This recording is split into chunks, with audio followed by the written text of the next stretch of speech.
আসসালামু আলাইকুম। আমি দিবাকর মাহমুদ আর আপনারা দেখছেন ডিকোডা দিবাকর ইউটিউব চ্যানেল। আজকে নতুন ভিডিওতে আপনাদের সকলকে জানাই আবারও স্বাগতম।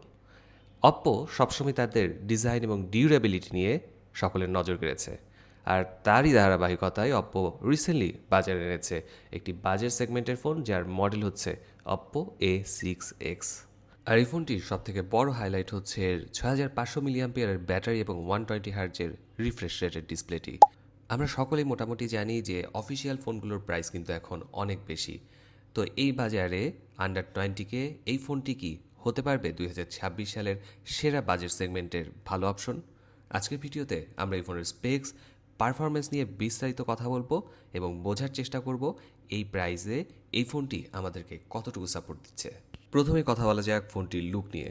অপ্পো A6X দেখতে বেশ স্টাইলিশ, হাতে ধরলে প্রিমিয়াম ফিল দেয়। এর থিকনেস মাত্র 8.61 মিলিমিটার এবং ওজন প্রায় 210 গ্রাম। এই মুহূর্তে আমার হাতে ফোনটির যে কালারটি দেখতে পাচ্ছেন এটার নাম প্লাম পার্পেল।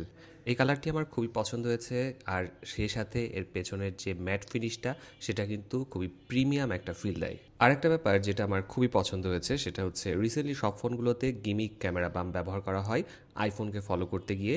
এই প্র্যাকটিসটা আমার খুবই খারাপ লাগে। যেই জিনিসটা কিন্তু এই ফোনে নেই, খুবই সিম্পল একটা ক্যামেরা বাম্পের মধ্যে ক্যামেরাটা হাউস করা হয়েছে এবং পেছনেও কোনো গিমিক ক্যামেরা বাম্পও ব্যবহার করা হয়নি। যদিও অফিসিয়াল স্পেক্স অনুযায়ী ফোনটিতে 120 হার্জের ডিসপ্লে আছে, কিন্তু আপনি সব জায়গায় 120 হার্জ পাবেন না, এটা খুবই স্বাভাবিক কথা। কারণ এটা বাজেট সেগমেন্টের একটা ফোন। সচরাচর এই ধরনের ফোনগুলোতে বিল্ট ইন কিছু অ্যাপস এবং সিস্টেম অ্যাপগুলোতে 120 হার্জ রিফ্রেশ রেট পাওয়া যায়। সত্যি বলতে এই ধরনের ফোনগুলোতে নাম্বার গেম চলে। আমার মনে হয় যদি প্রপারলি এই ধরনের ফোনগুলোতে 90 হার্জের ডিসপ্লে থাকতো সেটাই অনেক ভালো হতো।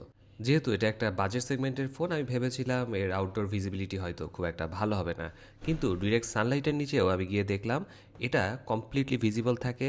কারণ এতে যে ডিসপ্লেটি ব্যবহার করা হয়েছে সেটার পিক ব্রাইটনেস 1125 নিটস।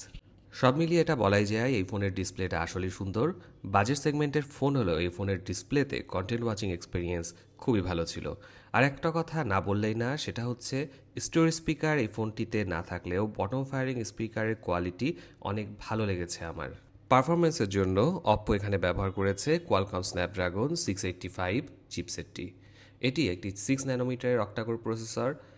দৈনন্দিন কাজে যেমন ফেসবুকিং, ইউটিউব, হালকা গেমিংয়ের জন্য এটি যথেষ্ট। কিন্তু কোনো পাওয়ার হ্যাংরি অ্যাপ এটা ইনস্টল করলে খুব স্ট্রাগল হয় অপ্পো 6X-এর।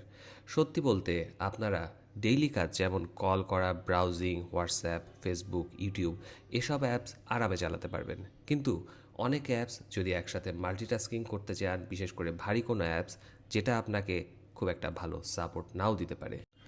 বাংলাদেশে এর অফিসিয়াল ভেরিয়েন্টটি 4 জিবি র্যাম এবং 64 জিবি বা 128 জিবি স্টোরেজে অ্যাভেলেবেল আছে। এতে ব্যবহার করা হচ্ছে LPDDR4X র্যাম এবং UFS 2.2 স্টোরেজ, যেটা এই বাজেটে চলে আর কি।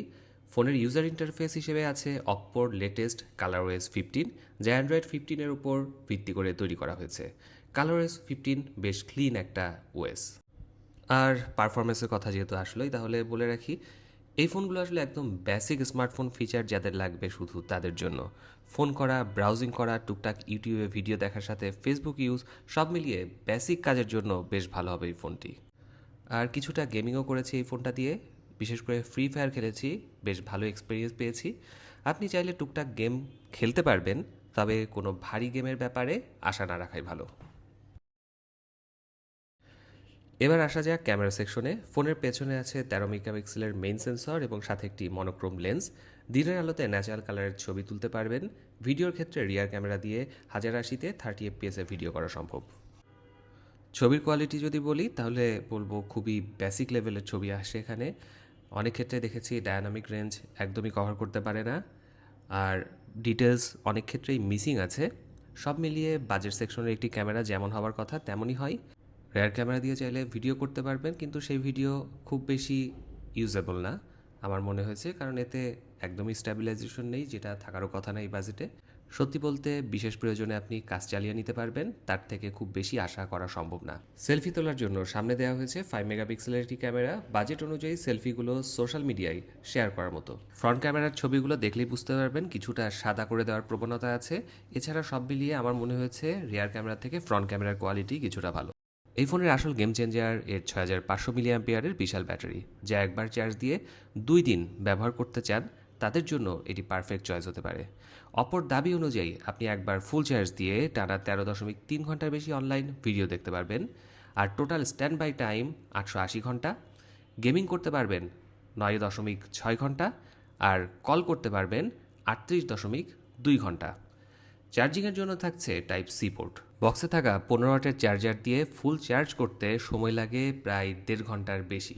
আর সত্যি বলতে একবার পুরো চার্জ হবার পরে ফোনের চার্জ শেষ করতে আমার প্রায় 2-3 সময় লেগেছে। সিকিউরিটির জন্য এই ফোনটিতে আছে সাইড মাউন্টেড ফিঙ্গারপ্রিন্ট সেন্সর এবং ফেস আনলক। এছাড়া ফোনটিতে 3.5 মিলিমিটার হেডফোন জ্যাক থাকছে। আর একটা কথা বলে রাখা ভালো, এই ফোনটাতে IP64 রেটিং আছে, অর্থাৎ হালকা পানি বা ধুলাবালি এই ফোনটার খুব বেশি ক্ষতি করতে পারবে না। তো ভিউয়ার্স, এই ছিল Oppo 6X নিয়ে আমার বিস্তারিত রিভিউ। যারা দীর্ঘ সময় ব্যাটারি ব্যাকআপ এবং সুন্দর একটা ডিসপ্লে চান তারা এই বাজেটে এই ফোনটি কনসিডার করতেই পারেন। আপনার কাছে এই ফোনটি কেমন লেগেছে কমেন্ট করে জানাবেন অবশ্যই। ভিডিও ভালো লাগলে লাইক দিন এবং আমাদের চ্যানেল ডিকোডার দিবাকর সাবস্ক্রাইব করতে ভুলবেন না। দেখা হবে পরবর্তী ভিডিওতে। ততক্ষণ পর্যন্ত ভালো থাকুন, সুস্থ থাকুন। আল্লাহ হাফেজ।